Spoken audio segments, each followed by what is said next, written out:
আমার বাবাজি, আমার বন্ধুগণ, কোনো দিকে নজর নাই, দিলের কান লাগিয়ে আমলের নিয়তে শুনবেন। আমার আল্লাহ কোরআনের বহু জায়গায় ইমানদারদেরকে ডাক দিয়েছেন। ইমানদারদেরকে ডাক দিয়ে বলেন, ইয়া আইয়ুহাল্লাযীনা আমানু। আল্লাহ তাআলা ইমানদারদেরকে ডাক দিয়ে বলেন, হে ইমানদারেরা। আল্লাহ তাআলা কোরআনের ভিতর ইমানদারদেরকে ডাক দিয়েছেন। মুসলমান বাবাজি, এই ইমানদাররা কেমন? এই ইমানদাররা কেমন হবে? ইমান কেমন জিনিস? ইমান কাকে বলা হয়?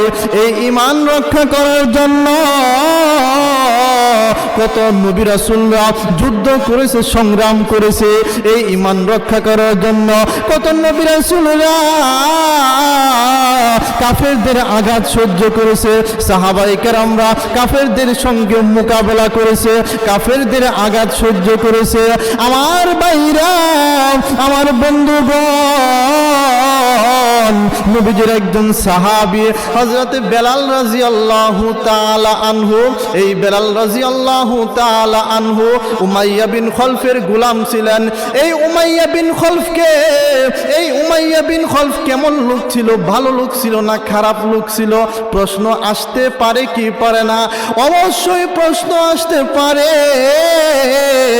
ফেরাউন যেরকম ইসলামের একজন গুরুতর দুশমন ছিল, আমার ভাইরা আবু জাহেল যেরকম ইসলামের একজন গুরুতর দুশমন ছিল, ফেরাউন যেরকম কাফেরদের লিডার ছিল, আবু জাহেল যেরকম কাফেরদের লিডার ছিল, এই উমাইয়া বিন খলফ তাদের মধ্য থেকে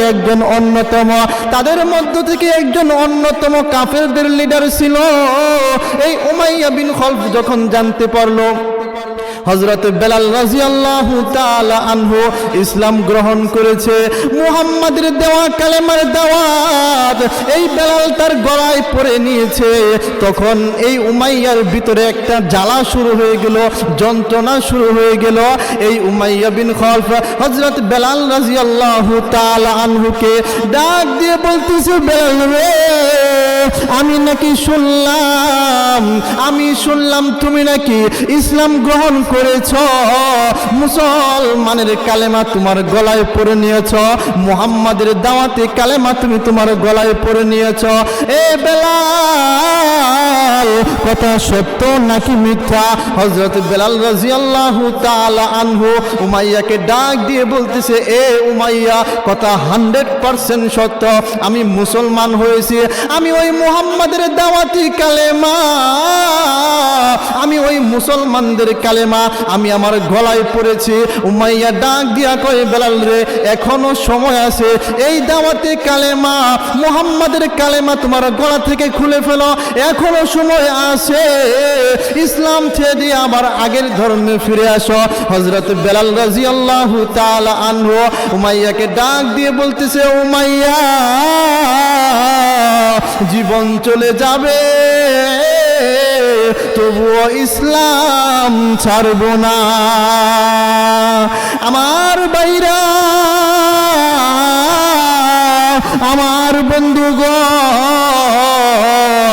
এই কথা বলার সঙ্গে সঙ্গে হযরত বেলাল রাদিয়াল্লাহু তাআলা আনহুর উপর অত্যাচার শুরু হইল।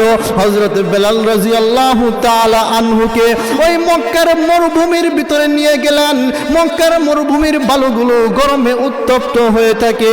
এই গরম বালির উপর হযরত বেলাল রাদিয়াল্লাহু তাআলা আনহুকে উলঙ্গ অবস্থায় হযরত বেলাল রাদিয়াল্লাহু তাআলা আনহুর সকল পোশাক খুলে এই বেলালকে এই মক্কার মরুভূমির উত্তপ্ত বালুর উপর শুয়ে দিল।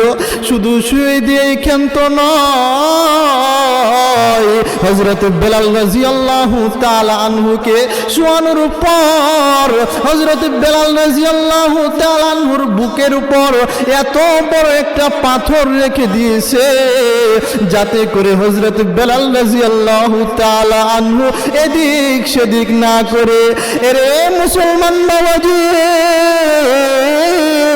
এরে আমার যুবক ভাইরা, কত মেয়েকে ভালোবাসা কান্না করলা, কত প্রেমের কান্না করলা, কত বন্ধু বান্ধবের কান্না করলা। দেখো একটু রাসূলুল্লাহ সাল্লাল্লাহু আলাইহি ওয়াসাল্লামের সাহাবী হযরত বেলালকে স্মরণ কইরা, হযরত বেলাল রাদিয়াল্লাহু তাআলা আনহুর কথা স্মরণ কইরা দেখো এক ফোঁটা চোখের পানি ফলাইতে পারো কিনা।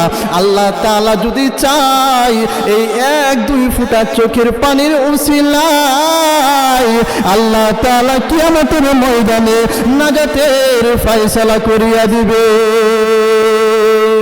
আমার ভাইরা, হযরত বেলাল রাদিয়াল্লাহু তাআলা আনহুর বুকের উপর পাথর রাখার সঙ্গে সঙ্গে হযরত বেলাল রাদিয়াল্লাহু তাআলা আনহুর জিহ্বাটা বের হয়ে আসলো। এরপর উমাইয়া ডাক দিয়ে বলতেছে, এই বেলাল এখনো সময় আছে, তুমি ওই মুসলমানদের কালেমা, এই মুসলমানদের কালেমা, মুহাম্মাদের দাওয়াতি কালেমা তোমার গলা থেকে খুলে ফেলো, ইসলাম ছেড়ে দাও, আগের ধর্মে ফিরে আসো, এখনো সময় আছে। হযরত বেলাল রাদিয়াল্লাহু তাআলা আনহু, এই হযরত বেলাল রাদিয়াল্লাহু তাআলা আনহু উমাইয়া বিন খলফকে ডাক দিয়ে বলতেছে, এ উমাইয়া, তুমি আমার কাজের মালিক হইতে পারো, তুমি আমার কর্মের মালিক হইতে পারো, কিন্তু আমার একজন মালিক আছেন, ওই জাহানের মালিক, যিনি আসমান জমিন সৃষ্টি করেছে, সমগ্র জাহান সৃষ্টি করেছে, আমি ওই মালিককে ভুলতে পারি না।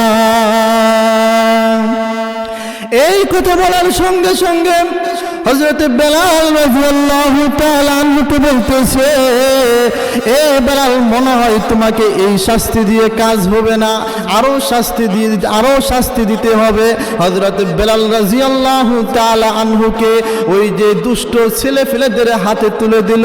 এই দুষ্ট ছেলেদের হাতে তুলে দেওয়ার সঙ্গে সঙ্গে এই বকাটে ছেলেরা, এই দুষ্ট ছেলেরা হযরত বেলাল রাদিয়াল্লাহু তাআলা আনহুর গলার মাঝে রশি পেঁচাইয়া গোটা শহর টেনে হেসড়ে বেড়াতো। হযরত বেলাল রাদিয়াল্লাহু তাআলা আনহুকে এমন কষ্ট দিয়েছে, এরপরও ঈমান ছেড়ে নাই। হযরত বেলাল রাদিয়াল্লাহু তাআলা আনহু ওই যে আরশে আজিমের দিকে তাকাইয়া শুধু আহাদ আহাদ বলে আল্লাহকে জানিয়েছে। তাহলে ইমান খাঁটি করতে হবে, তাহলে ইমান খাঁটি করতে হবে সাহাবীদের মতো। আমার সাহাবীদের যেমন ইমান ছিল, আমার নবীর যেমন ইমান ছিল, এরকম ইমান আমাদেরও বানাইতে হবে। তাহলে আমরা আল্লাহ তাআলার কাছে সাক্ষী দিতে পারবো।